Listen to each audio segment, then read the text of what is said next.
Shabbat Shalom to you all. This is Bill, and it's good to see you on this Sabbath morning, noon, afternoon, or evening, wherever it is you may be. Good Sabbath to you.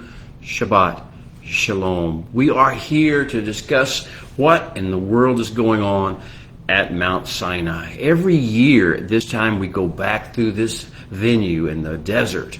We find 11 and a half months are written in the Torah scroll, and for us it's several months also of studies that we do to come back to this place where our ancestors were led. And we find out that the road to Zion leads through Mount Sinai.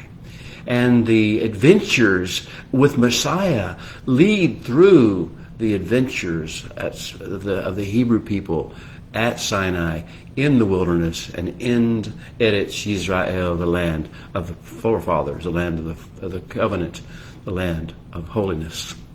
So here we are, asking this age-old question: what are we doing at Sinai? What does Sinai have to do with us? And what is it about these units that we study week after week in the Torah of what happened at Sinai?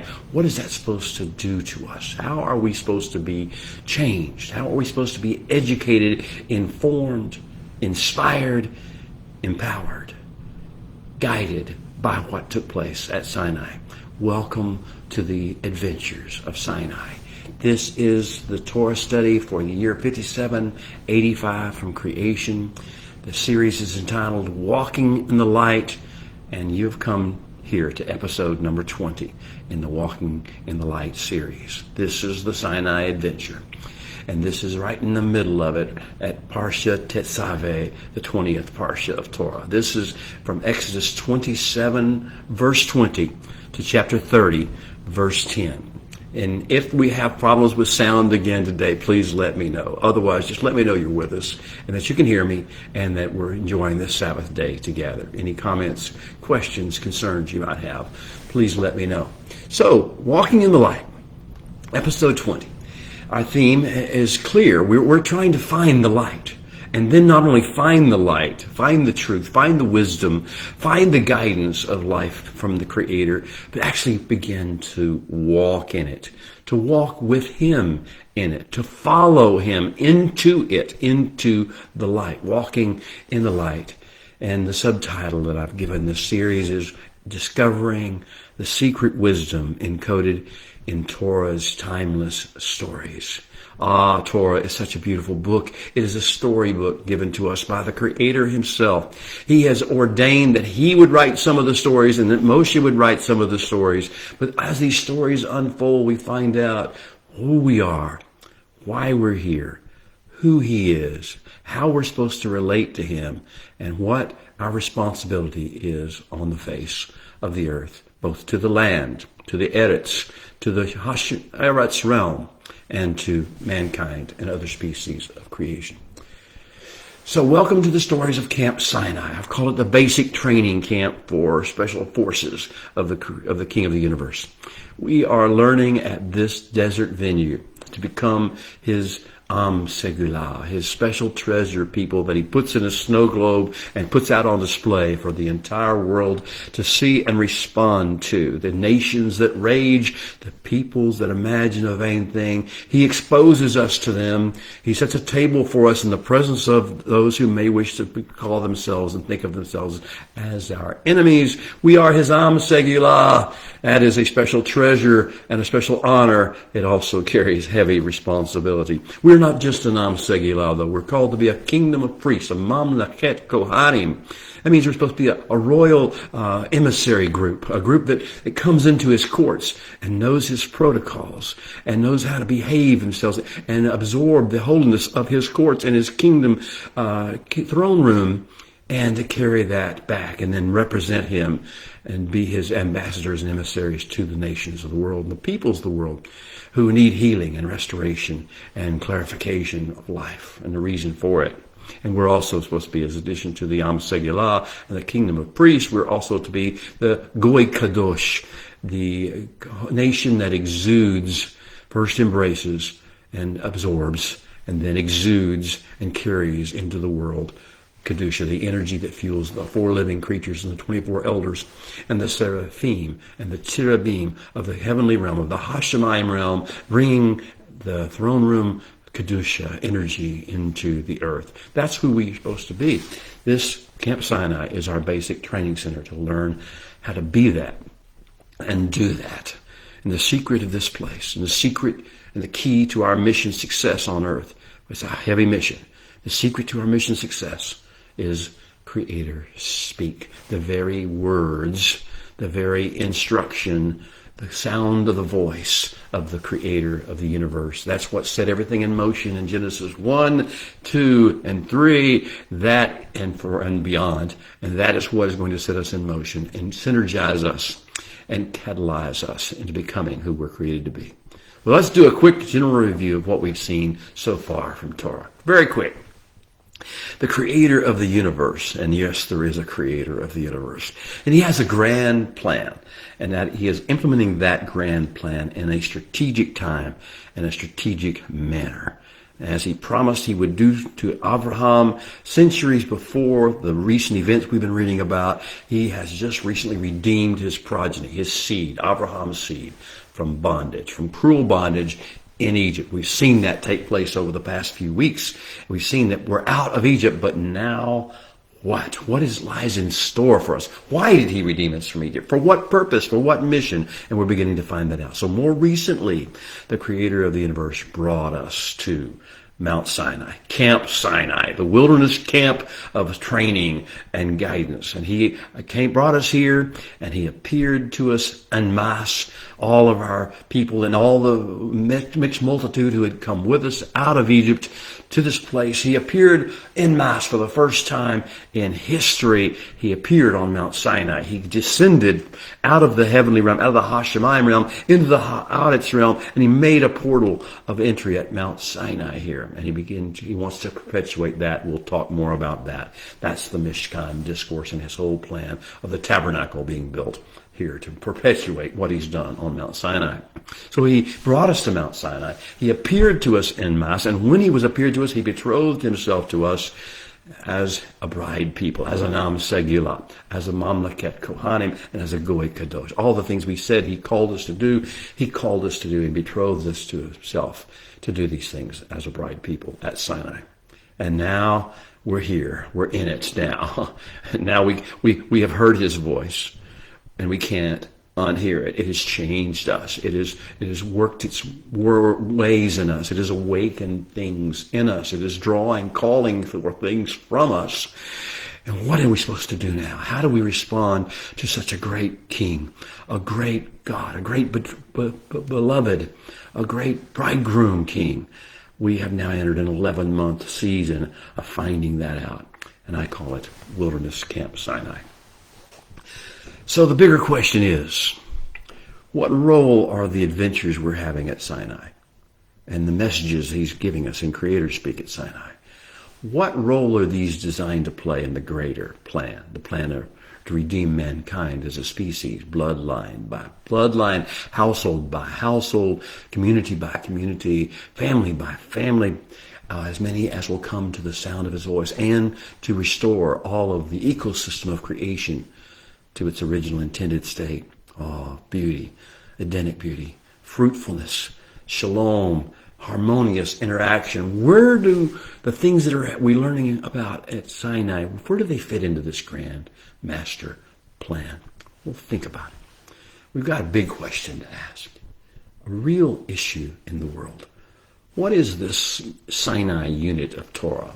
The 11 and a half months we spent here, the time between Exodus 19 and Numbers 10.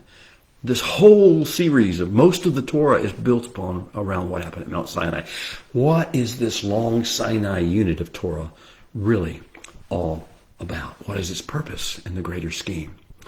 Where does this course material that we're learning here, that the Holy One is teaching our ancestors here and also us here as we read these stories in the Torah, where does all this course material fit into the grand scheme of Creator creation communion, of Creator creation collaboration, and of kingdom of heaven inauguration on earth as it is in heaven. Where does it fit in? Why did the Holy One deliberately choose to bring our ancestors here to Mount Sinai? Why each year, as we, the sons and daughters of those ancestors, process through the revelation inspiration sequence, allow the Torah to bring us in and catch us up at this very place, the Sinaitic camp? Why?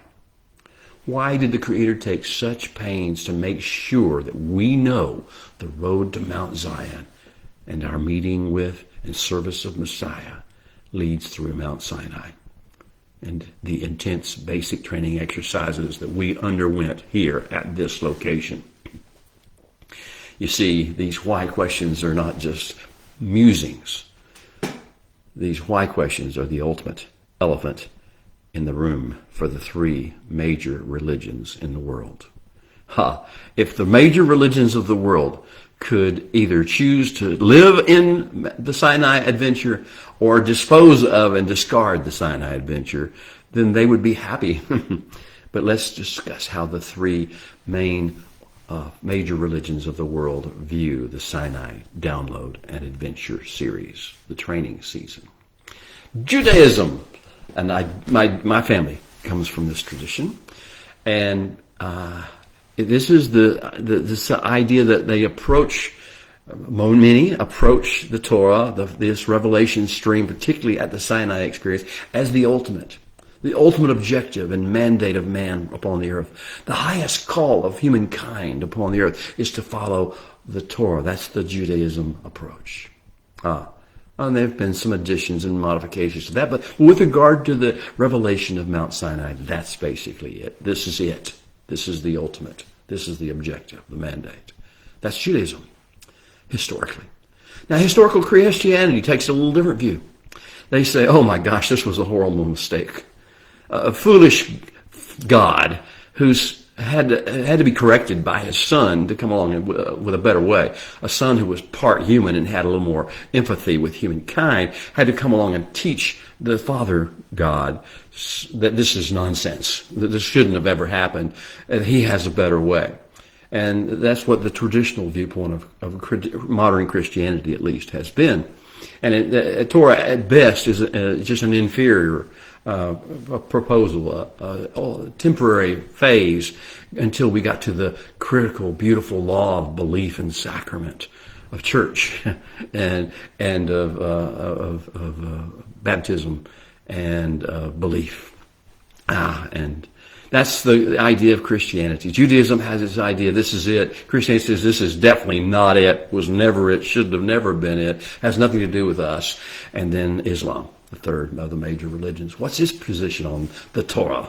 Well, they say the Torah is just human forgery, just a forgery. It didn't really happen. It really wasn't the words of the living God. It's a forgery and a blasphemy by evil people that they call by a dark name. And at best, at its very best, at the very best parts of it, it's still significantly inferior to the Quran and the Sunnah, which is the teachings of Muhammad and his followers, which teach why bad things have to happen to the people who they believe did the forgeries and the blasphemies. Okay, so those are the three main religions. But what if none of these religions has it completely right? What if the Torah is not it, the ultimate objective, just a means to an end? What if it is not a self-owned mistake by a God who needed correction by a part human son either? What if there's nothing wrong with it? What if it is something else? And we'll get to that in a moment. What if it's also not a blasphemous forgery and it's really true and it's really real and it really is exactly what it says it is? The actual words Creator speak, the actual words and instructions of the Creator for his beloved creation, mankind. What if, while not being the ultimate the ultimate trade, the ultimate mission, what if Torah is the essential curriculum designed to teach us and guide us in the exercise of the ultimate trade, the ultimate mission, the ultimate way? I am introducing to you something that's not mine to introduce, something that's been part of the game for a long time. That is the discipleship curriculum construct. if you will listen to me. This is what Shaul was talking about in Galatians 3:23 through the end of that chapter. The idea of the Torah as a curriculum construct, as the teaching mechanism, as the training guide to teach us how to exercise the trade. Never to be done away with, because this is the standard we will always have to follow. Curriculum, what is it? What's a curriculum? Curriculum is a standards-based sequence of planned experiences. A curriculum is a standards-based sequence of planned experiences wherein students, disciples, trainees, apprentices practice and achieve proficiency in content and applied learning skills, activities, exercises. Curriculum. Now, a wise educator, one who wants to train his people well, who wants to prepare his people to walk in a great mission and a great calling, a great profession, a great vocation, a wise educator designs his curriculum to ensure that the disciple's journey, the apprentice's journey as it may be, leads to mastery of all the necessary skills, all the required skills and disciplines that will be necessary, will be important, will be vital to the vocation chosen or the mission for which the person, the disciple, the apprentice is being trained. Wow. What if that's what the Torah is all about? What if specifically that's what the Sinai download is all about? What if the Sinai downloads and adventures are all about producing intelligent curriculum design for the Am Segulah, the Mamleket Kohanim, and the Goy Kadosh of the Creator of the universe? What if they're all part of the grand redemptive and restorative plan? What if they're leading us to Messiah, but not leading us away from the Torah? He will lead us in the Torah, in the ways of the Torah. Wow, what if this is a strategic plan for special forces training with well-designed course learning objectives, with hands-on learning activities and drills, including a few pre-programmed failure and recovery episodes, periodic accountability assessments built into the plan, geared always to produce specific kingdom-advancing program outcomes. Outcome producing. Is that the idea? Curriculum mapping. We're not just here willy-nilly to find situations and make some mistakes. We're here to undergo a curriculum of intense training to become the special forces of the Creator of the universe. The Camp Sinai curriculum includes an introduction to what I call spiritual science. You've heard of physical science. In the seen realm, in the pseudo-intellectual realm of humankind, they come up with this doctrine or discipline called physical science. And it's intelligent. It makes sense. It draws upon relationships and correlations and things like that. And you can make decisions based upon physical science. Wow, but what if there's another realm altogether in the unseen realm that corresponds to the physical science principles, but has bigger implications, greater implications for cross-generational use and for kingdom of heaven effect in the world? What if there was a discipline called spiritual science? Well, there is, and that's what we're learning at Mount Sinai. A critical unseen realm sourced upgrade from physical science principles. The principles taught by the nations that rage and taught by the peoples that imagine a vain thing, all caught up in self and pseudo-intellect and Ra, Shikhat, and Hamas, which is cruel, which is evil, corruption, and cruelty and violence. What is the first law of spiritual science? You know Newton's first law of physical science. But what is the first law of spiritual science? I should mention, for those of you who might not know, Newton's first law of physical science is, for every force there's an equal and opposite force. It has some corollaries to that. But let's just start with that's the physical science law. But what if the law of the spiritual science? This law of spiritual science is that there are many voices competing for mankind's attention. And each of those voices has its agenda. And each of those voices carries a superficial illusion of intelligence. Law of spiritual science number 1, there are many voices competing for mankind's attention, each with its own agenda, each with a superficial illusion of intelligence. But the Creator's voice, the other part of the second corollary is the Creator's voice, is the only true tone, gold standard of voices. In the Creator's voice alone is true wisdom. The secret of human success, which is wisdom, is thus to tune the heart and the ear and the mind to shema, to resonate with, and begin to flow in consonance with the Creator's voice. That's the secret of human success.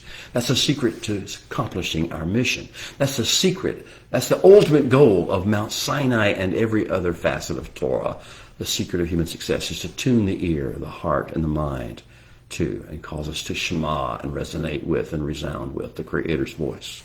And to thereby, as part of this law of spiritual science, to tune out the other voices, to prioritize the voices as we may, but to tune out the other voices that compete for our attention and have agendas and superficial illusions of intelligence. To tune out those voices, the voice of another, as it might be said, and to come into alignment with and to resonance with and conform our thoughts, speech, and activities and behavior and impact to the Creator's own words and to Creator's speak.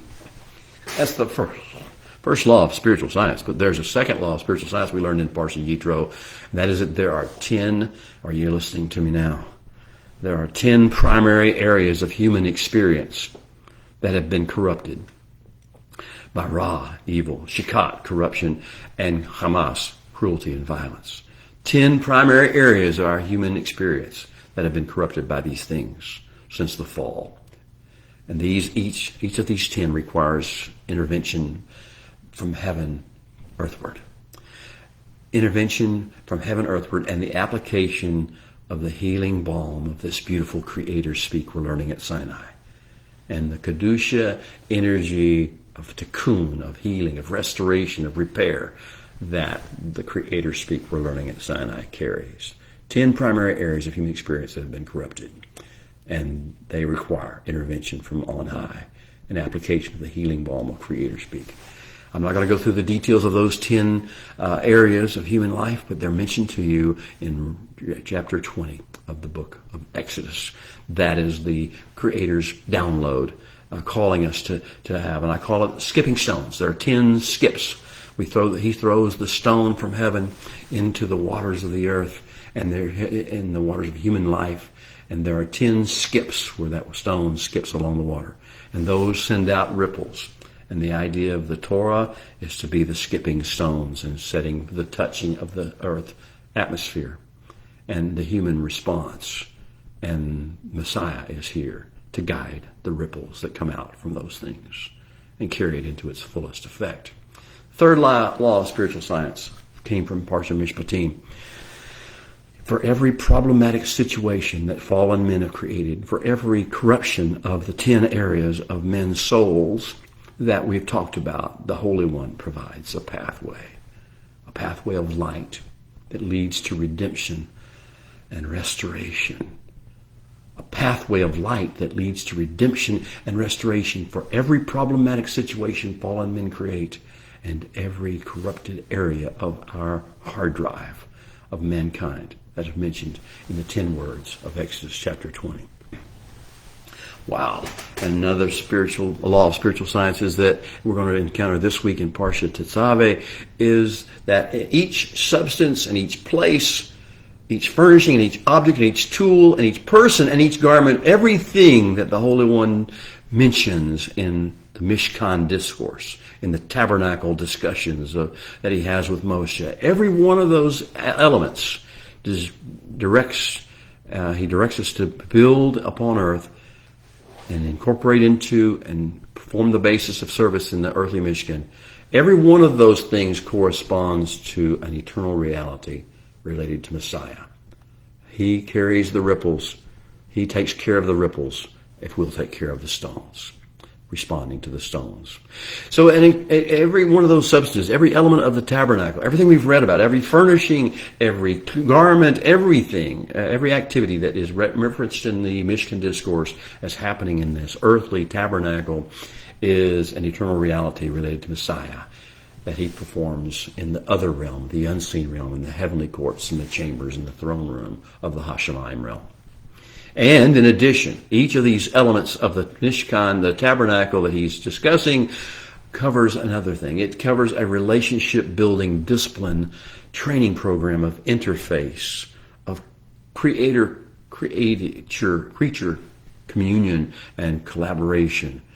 And each one we're supposed to find a way to practice, find a way to implement in real time, in real life situations, in the course of our earthly walk with and our service to our covenant partner in this realm and the heavenly realm.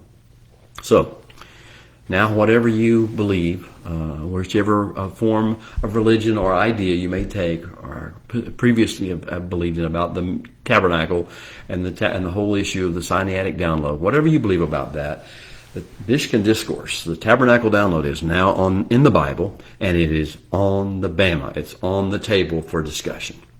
So last week, the Holy One kicked off the Tabernacle Discourse, the Mishkan Discourse, by unveiling the secret of entering his beauty realm. How do you enter the beauty realm? How do you transcend? How do you realm travel from the things of the earth? How do you get out above the circumstances and situations of the earth in your head or in any way? How do you transcend into the heavenly realm? How do you get his counsel? How do you get creator speak? And how do you apply it and absorb it into your life? How do you take in Kedusha that you're going to need to administer into the world for your own soul and your own problems and its 10 areas of corruption, and also for the world? How are you going to do that? What's the secret of entering the beauty realm of the creator of the universe? And he taught us last week, Teruma Protocol. The idea of not coming empty-handed, finding that which will be closely aligned with and will allow an interface between the heavens and the earth, things that are very special upon the earth.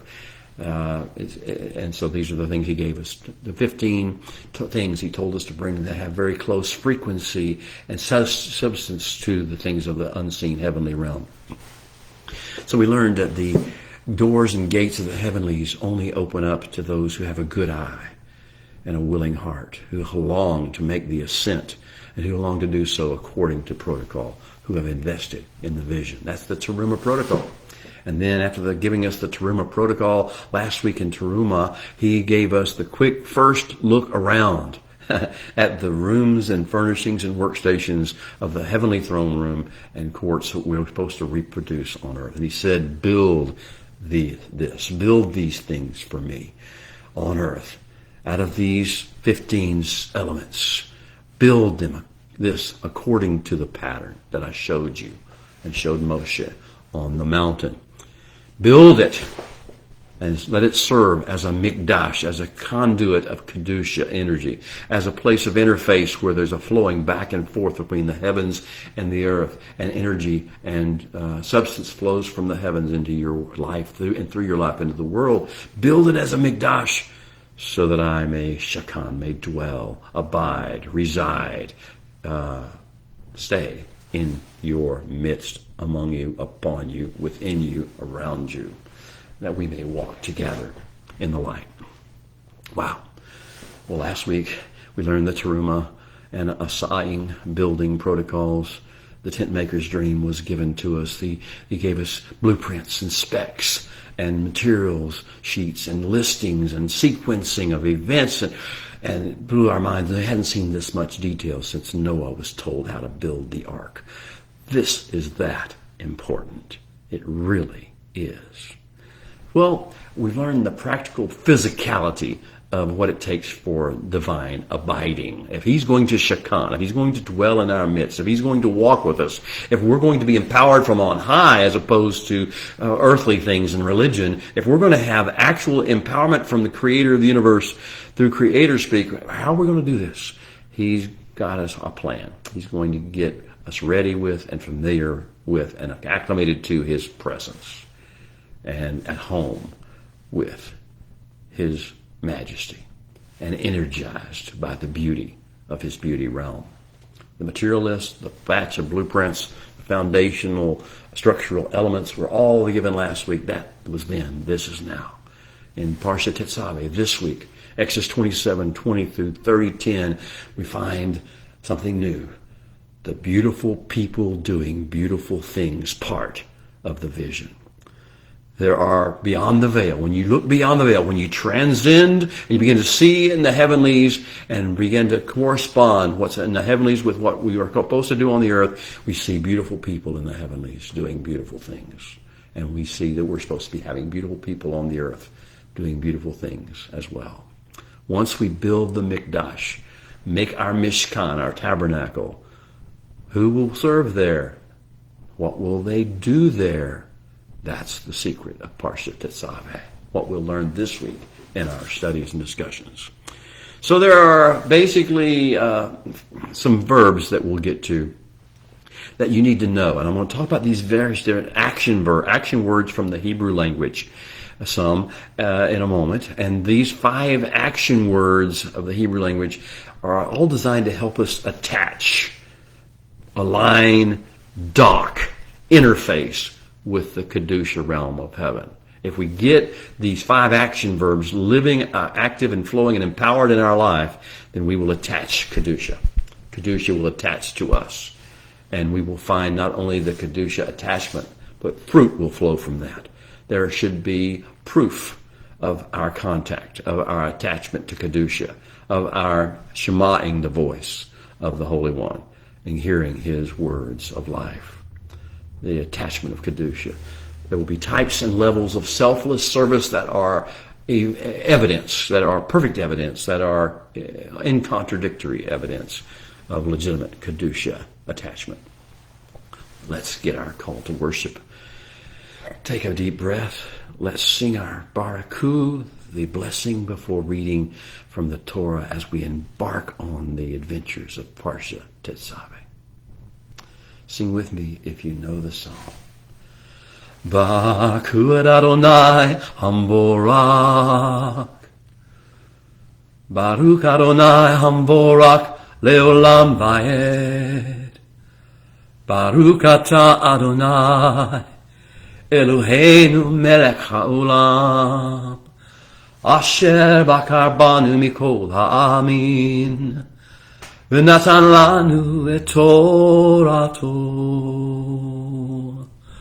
Baruch Ata Adonai Noten HaTorah. Amen. Amen. And now may you open our eyes, O Holy One, that we may see wondrous things in your Torah. For we are just strangers upon the earth for a little while. Do not hide your instructions from us. Don't let them be hidden from us. Reveal them now. And so he says, gather round, children of the Most High, because it's story time again. And in the Mishkan discourse and in the Tetzaveh Parsha, every picture tells a story. We have stories that can be told by language, by verbiage, by history. And we have stories that are just told by pictures, by illustrations, by images, by the master painter, the master portrait painter. When you see the picture, you see the story developing. You've seen tapestries, you've seen canvases, paintings on canvas. You understand that the Holy One knows how to paint a picture that tells a story. And that's what he's doing in the imagery of the Mishkan discourse, the tabernacle download. So when the subject in question is the tabernacle and the interface between the unseen heavenly realm and the seen earthly realm where the physicality attaches and temporality attaches, when the interface takes place, there is necessarily going to be stories told by pictures, by images that are supposed to be emblazoned on our minds and in our hearts.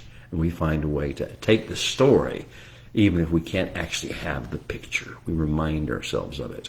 So when the subject being discussed is the tabernacle, the interface between heaven and earth, every topic that's mentioned in the discussion, every character that's referenced introduces a timeless part of the story. Shouts a point of connection and interface between the realms of the Hashemayim and the heavens. So context. Let's do a little context here as we get into this from Parsha Teruma. At the end of it, that was our adventures in the beauty realm narrative, the beginning adventures there. An important term got tossed out without explanation at the end. The important verb was avad. The important term was avodah. The noun form of it was avodah. Here's how it was introduced to us at the very end of Parsha Terumah. All the utensils and vessels, and we are, picture telling stories. All the utensils and all the vessels, the implements, the tools of the Mishkan, of the tabernacle, for all of its avodah. Here we go. The word is introduced. We hadn't heard a lot about this word before. Suddenly now this word is going to become critically important. Avodah is going to be the most important word found in Parsha Tetzevah, and maybe in the entire Mishkan discourse. Avodah, because it's about, and what does avodah mean? It's usually translated as service, worship, slavery, bondage, but it is the idea of service. It is the idea of standing to serve, preparing to do what is required, necessary. What is the appropriate level of response to something that the higher up authority has done? Either what he has said or how he has behaved on your behalf. This is our reasonable service, as Paul would call it in Romans 12. This is our reasonable service, avodah. What is our reasonable service? You know what Shaul said. Make his life a living sacrifice. What does it look like? What are the elements of having a living sacrifice? What does it mean? What kind of sacrifice? What are the levels of it? What does that actually look like? What does Yeshua mean when he said you must lay down your life? What does it mean when he said you must deny yourself? What does these things mean? What is our reasonable service? Well, let's go forward with the verse. All the utensils and vessels of the Mishkan, of the tabernacle, for all of its service, all its pegs, and all the pegs of the court shall be of bronze or copper or nekashet in the Hebrew. Well, that's how we were introduced to this word. Kind of a benign way of looking at it, but there is something going to happen called avodah. So here we are at Tetzevah. This is our week for Adventures in Realm Alignment, Part 2. Spiritual Science, next course, next unit, Alignment of the Realms motivates activity. And sava'ing, words spoken from heaven. This is another Hebrew verb we'll get into. Sava'ing from heaven, words spoken from heaven bring about, catalyze, Hashemayim, activation on earth. And then avodah is what flows. And avodah matures into service, matures into kahaning, which is total, sold out, complete abandonment to the activity of intermediation on behalf of the king. Here are the critically important words of prior units that we've learned in the Torah from our recent exposure to Mount Sinai, exposure at Mount Sinai. The first one was shema'ing, and I'm using a kind of a blend of Hebrew and Texan to give you the participial form that's not really found in the Hebrew. Shema'ing, tuning to our ear to the voice and the sound and the rhythm and the frequency of the Creator of the universe, the Hashemayim realm, and what happens there. And then there's a second one was shemaring, which is the same word with the resh sound at the end, the r sound, shemaring. And that's the idea of guarding, treasuring, declaring as cherished and worthy of guarding and protecting the covenant of the Holy One. Shemaing the voice, shemaring the covenant, and then yadaing. Again, I'm using the Hebrew with an English Texan kind of a version to show you the participial form. Yadaing, knowing, understanding, being transformed by a total new reality in the mind that goes into the body and the heart and the activities. Yadaing, being fully aware. These were the critically important action words of the prior units of the Sinai discourse. But this week, we will learn some new critically important words. We've already mentioned some of them. Zavaing, a making of an instruction, a declaration of creator speak or authority speak that is designed to generate some activity in the part of those who listen, those who are the disciples or the apprentices of that teacher, of that instructor. So zavaing is the first one, learning how to relate to the mitzvah, the English calls them commandments, but it just doesn't understand the essence of what we're dealing with, the level of the interaction and interface the Creator wants to have with His chosen mankind and those who will be adopted into and engrafted into those chosen people. The zava'ing process is a unifying factor between the Holy One and his people, and where we become devakut, we become one, echad, with the Holy One in mind, in principle, in priority, in thought, in speech, in action. Zava'ing is so critical. It's a critical action word. And kadashing, this is where the kedusha energy of heaven hits the corrupted part of earth and the corruptible part of earth and begins to cleanse and purify. Kadashing, and we call it sanctifying or cleansing or making holy in English. But the idea here is that we're getting an infusion of energy that cleanses, heals, and fixes things upon the earth and restores wholeness upon the earth through kadashing.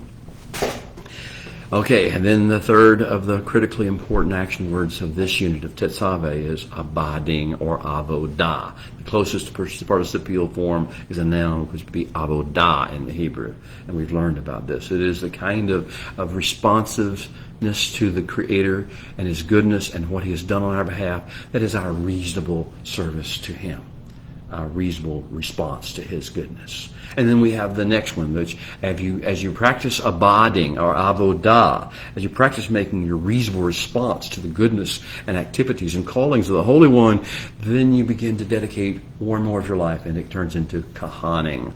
Kohan. Kohan is the name of what's called the priest in English. And the idea of kahaning is priesting, becoming an ambassador, becoming a constantly dedicated, selfless servant at the highest level. That's kahaning. And then we see asaing, or building, shaping, causing to take form and substance, and making functional in the world as we zavah, receive the zavahing of the Holy One, and we kadash, or He lets us kadash us, and we do avodah, and we turn into kahaning, and we go all the way to asaing. That's what Sinai is all about. Avodah has an essential connection to zavahing, to the mitzvah, to the commandment. What do we serve? How do we serve? We do according to the commandment, or the mitzvah. So the opening words of Creator speak in Parsha Tetzaveh are Ve'eta Tetzaveh. Ve'eta, and you, Tetzaveh, He's speaking to Moshe. The Creator is speaking. He's speaking to Moshe. He says, and you, Tetzaveh, you are to zav. You are to release these words of Creator speak over the people that will activate, that will synergize, that will motivate them to respond in the appropriate way. Ve'ata Tetzaveh, Moshe, you're my guide. You're my one who stands as an intermediary. Zavah is the verb. You will zavah. You will do what a stronger benefactor of a covenant instructs his weaker partner to do, his beneficiary to do, in order to stay in sync with the Master. The Master's moving, the Master's walking in the light. He calls us into the light to walk step by step with Him. And these step by steps are the zavahs thing He's told us to do. Stay in sync with the weaker partner of the covenant, stays in sync with the Master, the greater partner, by listening to His voice and responding affirmatively to His zavahing. It is what the benefactor, what the Master is doing, what the Holy One is doing. It is not some mindless labor or slaving away, or a performance mindset, or works of the flesh that the stronger benefactor and partner is desiring and calling for with his zaveh. It is collaborative effort. Join me. Come where I am and join me. Here's what I'm doing. You do your part. I'll do the big part. It is working together with the Holy One toward a shared objective, a necessary objective for kingdom coming to earth, and a well-aligned, proof that we are a well-aligned team, as opposed to independent actors trying to please or get brownie points from some heavenly court judge. Avodah, usually translated into English by writers as service, sometimes ministry, sometimes worship. It's really just reasonable response to the actions and the words and the instructions of the wise Creator of the universe, who loves us more than any other person, whose voice we shema, because we know it is the only true tone. Avodah refers to what the weaker beneficiary part of the covenant, person in the covenant, does to embrace the will and embrace the timing and the sequencing and the priorities and the ways of her stronger benefactor and partner. Now, the impetus and the energy for the action of Avodah comes from the stronger party. He gives the energy. He releases the words, and the words have the power in them. And we just respond and don't resist. That's our job. The zavah, the instruction, the mitzvah, is a catalyst that activates and awakens and directs us to do our part. And that's analogous to like if we were in an airport and we're walking between concourses and there's one of those automated sidewalks, moving sidewalks, and you get on it and suddenly you realize it's carrying you along, and while you're walking, it's speeding up the process, and most of the energy for the walking is actually coming not from your body, but from the sidewalk itself. That's the way it is with the mitzvah. The mitzvah has its own power source. We are merely getting caught up in the flow. The name of our parsha is Tetzevah, from the verb root zavah. It means to call another to join under a shared yoke and accomplish a task. A task of ecosystem environment management, situation development. It requires cooperation, unity, communication, and collaboration with the one who speaks. It's to set in place and set in order according to the plan of the Holy One and his instructions, and to constitute and establish the order according to the plan that the Holy One has given. To call a trusted servant or apprentice, covenant partner to act or abstain in certain specific ways that are necessary to advance the shared objective, the goal, the mission, and the vision. So what are we going to learn about in Parsha Tetzevah? Wow. The first one is Avodah for every man. See, Avodah doesn't just go with priests. Avodah, service, reasonable responsiveness to the ways of the calling and actions of the Creator on our behalf. That is not just for priests, not just for leaders, not just for prophets, pastors, teachers, not just for any clergy member. Avodah for every man. And that avodah for every man, every woman, every virgin, every male, every female, every child is to keep fresh oil flowing. Every picture tells a story. Olive oil, pure, fresh, crushed, but no flesh in it. All keep the oil fresh and pure and strained and available and flowing. That's the avodah for every man. That's the way the parsha begins. And now we're going to go with the more specific avodah that go with the king's courts and go with the models of that every man's avodah that we will see. The priests are going to be named. We're going to see Aaron and his sons are going to be these forerunners, these models that are going to just show us the way of that when you take avodah and it goes and it matures into kahanim, full self-surrendering, only for the king, for him and his glory, only for him and his glory approach. That's what we'll see our Aaron and his sons begin to model for us. They will do so by stewarding the oil that we bring. When we bring the fresh oil, again, this picture, imagine the tapestry. We collect the oil, we plant the olive tree, we nurture it, we cultivate it, we harvest the olives, we press the olives, we put them in containers, we haul it, carry it to the priest. See the images, see the tapestry laying out there, see the story of the 10 virgins and the 5 who did have oil and the 5 who didn't, that were taught by Messiah in Matthew 24. See all these things on your tapestry appearing before you. Every picture tells a story, and then see what happens. The oil is not just to be brought to be there, it's to be used. And the Kohanim, Aaron and his sons, somebody is there in the heavenly realm, and we're seeing a picture of it on the earthly realm, representation of what's happening in the heavenly realm. Somebody in the heavenly realm is taking the oil and putting it in the lamps. You see Revelation chapter 1 and the whole idea of this imagery of the Messiah figure actually tending the lamps of the heavens. So it was with Aaron and the sons tending the lamps of the earth, tending the menorah with the oil. ministering humbly and reverently to the Holy One in the tabernacle, in the secret place. Walking, modeling for us, walking in beauty and honor. Aaron and his sons had to have garments of holiness and beauty and honor. The garments of Kedusha. They didn't have it in themselves. They were just humans like us. But the ultimate priesthood, the ultimate one who they represented in the heavenlies, he has beauty of honor of his own without the garments of Aaron and his sons. The next thing after the forerunner model is presented in Parshat Tetzavah. We'll see the kingdom consecration protocols. 7 days. What it takes to go from avodah, from reasonable service, to completely dedicated kahanim.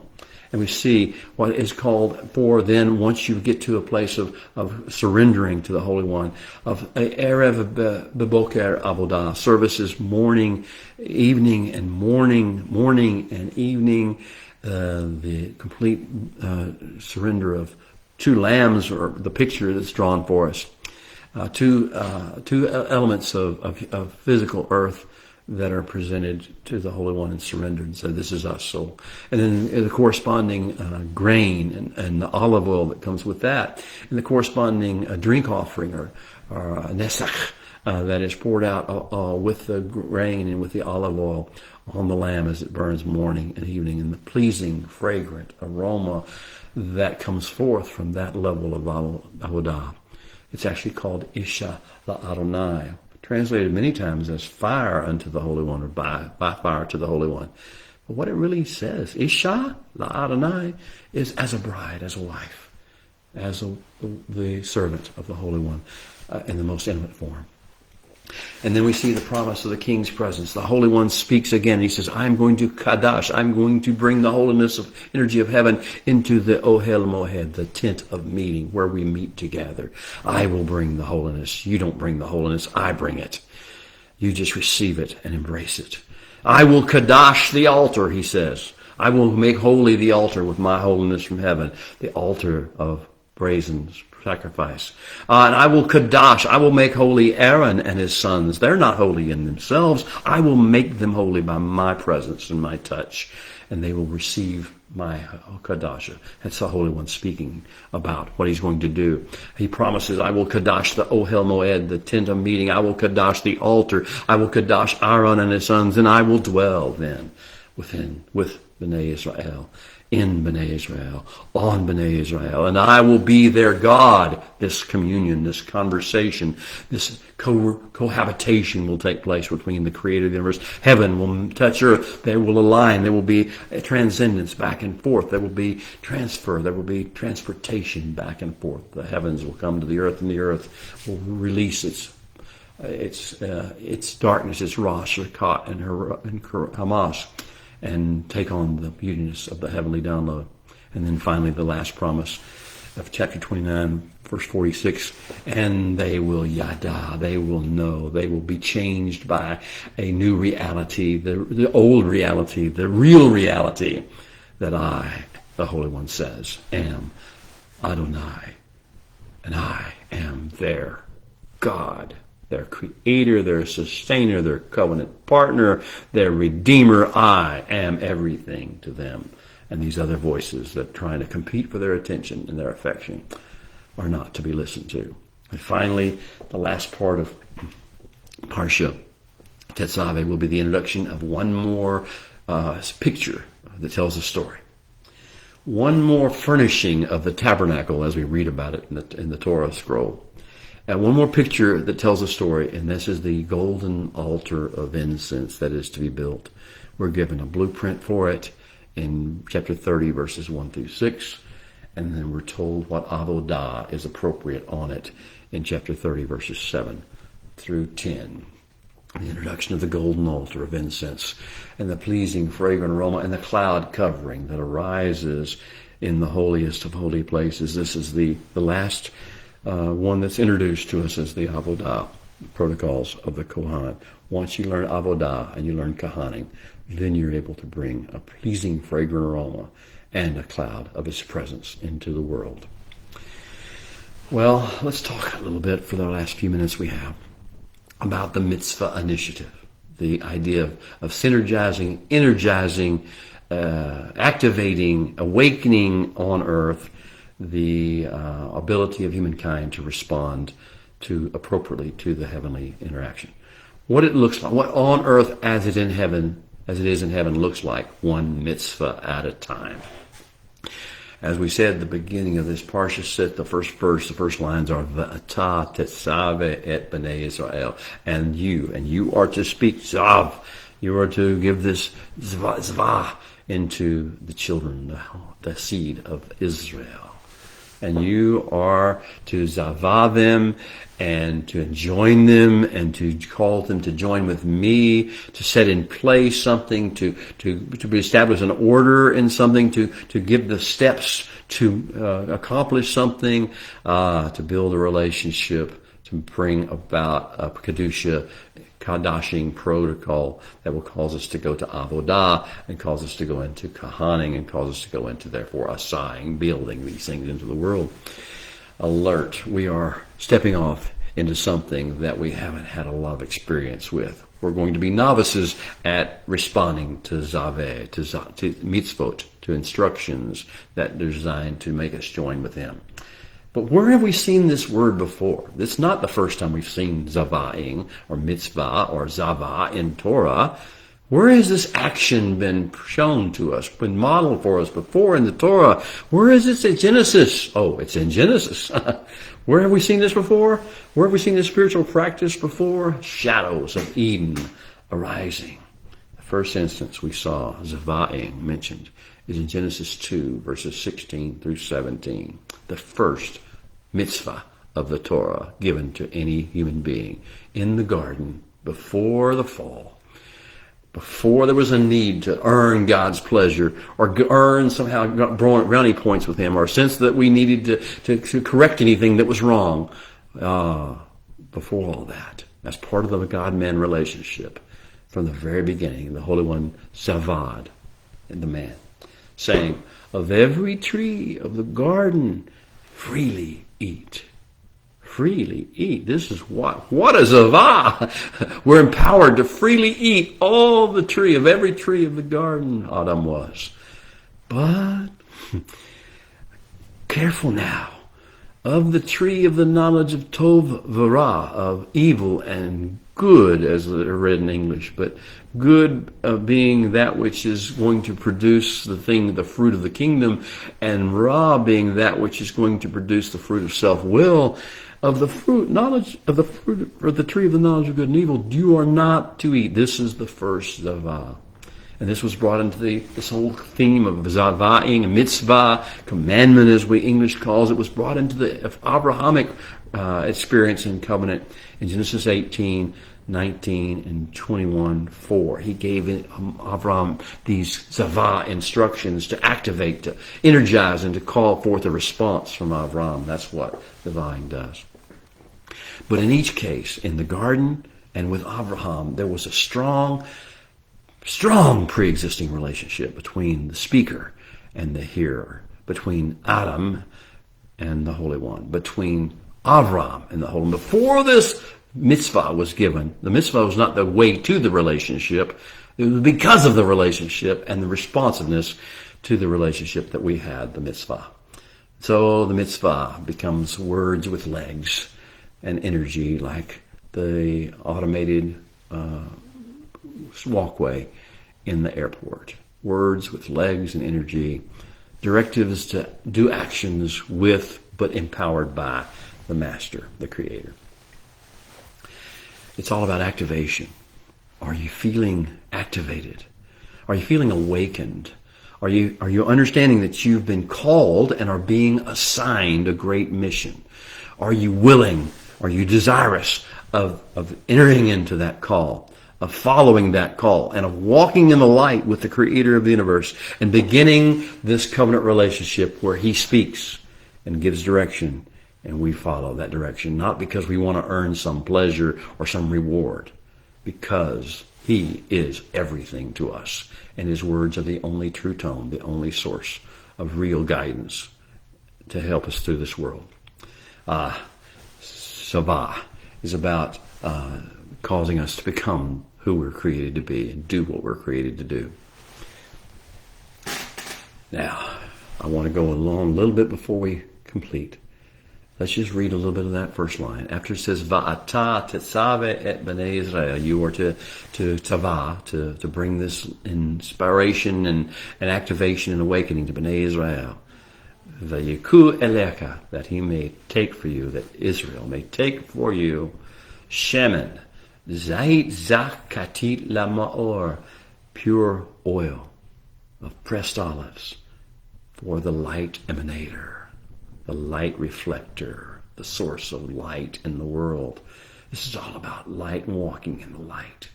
Oh, beloved, these are pictures that tell stories. It goes on, Leha'alot ner tamid, so that flames will always ascend from the lamps. Be'ohel moed, and this will be in the tabernacle of meeting, and whether it be the one physically on earth at Sinai that was built in the year of the Exodus, or whether it be in our lives, in our world, in our conduct and behavior, in our speech, in our demeanor. Be'ohel moed, in the tent of the meeting place where we meet with the Holy One. Mikutz leparaket asher al ha'edut.